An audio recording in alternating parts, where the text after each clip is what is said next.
finally guys हैन अहिले चाहिँ हामी कतारको एयरपोर्ट आइपुग्यो हैन कतारको एयरपोर्ट चाहिँ यस्तो राम्रो हो कि हैन पुरै महल जस्तो रहेछ मलाई चाहिँ एकदम राम्रो विकसित देशमा हुनुपर्ने चाहिँ यस्तो रहेछ मैले पनि यहाँ पर थाहा पाएँ हैन यस्तो राम्रो रहेछ कि बवाल रहेछ मलाई चाहिँ एकदम राम्रो लाग्यो गाइस हेलो नमस्ते सबैजनालाई शुभ बिहानी र सबैजनाले सन्चै हुनुहुन्छ होला हैन अहिले चाहिँ म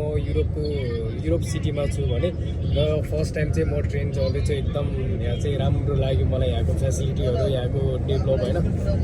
देश कसरी विकास गर्ने चाहिँ मलाई एकदम राम्रो लाग्यो र अहिले चाहिँ बाहिर त्यति राम्रो सिनहरू देख्दै यहाँ चाहिँ भर्खर उज्यालो हुन खोजिरहेको छ होइन सायद हाम्रो नेपालमा त उज्यालो भएर नि घाम लागेर के भइसक्यो होला र अहिले चाहिँ साथमा चाहिँ मेरो साथीहरू हुनुहुन्छ मसँग है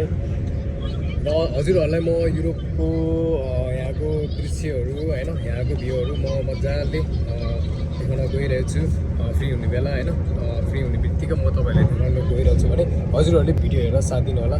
बाई थ्याङ्क यू केटाहरू सबैजना गुड मर्निङ है ल गुड मर्निङ ल हामी चाहिँ अब ट्रेनमा लाग्यो है गाइस अब हामी चाहिँ ट्रेनमा लाग्यो फाइनली गाइस अहिले चाहिँ हामी ट्रेनबाट उत्रिसक्यो भने अहिले चाहिँ हाम्रो डेस्टिनेसनमा आइपुगिसक्यो र अहिले चाहिँ हामी हाम्रो रुमतिर जाँदैछौँ मेरो युरोपदेखि नेपालसम्मको यात्रा चाहिँ यसरी 2 दिनमा कम्प्लिट भयो भने र सम्पूर्णलाई भिडियो हेरेर साथ दिनुहुनेमा सम्पूर्णलाई धेरै धेरै धन्यवाद दिन चाहन्छु र म युरोपको भिडियोहरू अब नेपालदेखि युरोपसम्मको यात्रा चाहिँ मेरो यसरी बित्यो होइन र अहिले चाहिँ मैले थोरै क्लिपहरू लिएको छु भने अब मैले यहाँको सिनहरू राम्रो लिएर हजुरहरूको सामु आउनेछु भिडियोहरू लिएर चाहिँ अहिले समुद्रको बिचतिर गएर फोटोसोटो लिएर नै फर्किसक्यो भने होइन रमाइलो लाग्यो केटा हो बवाल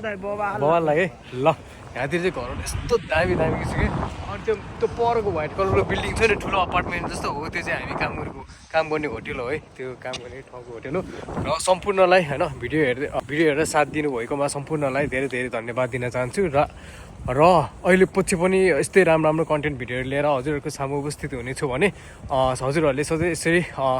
भिडियो हेरिदिनु होला कमेन्ट गरिदिनु होला होइन अझ यसमा केही कमेन्टमा मैले के सुधार्नु पर्ने केही कुराहरू छ भने कमेन्ट गर्न सक्नुहुन्छ हजुरहरूलाई बाँकी समय पछि फेरि अर्को भिडियोमा भेट्नेछु भने सबैजनालाई थ्याङ्क यू सो मच भन्न चाहन्छु by have a good day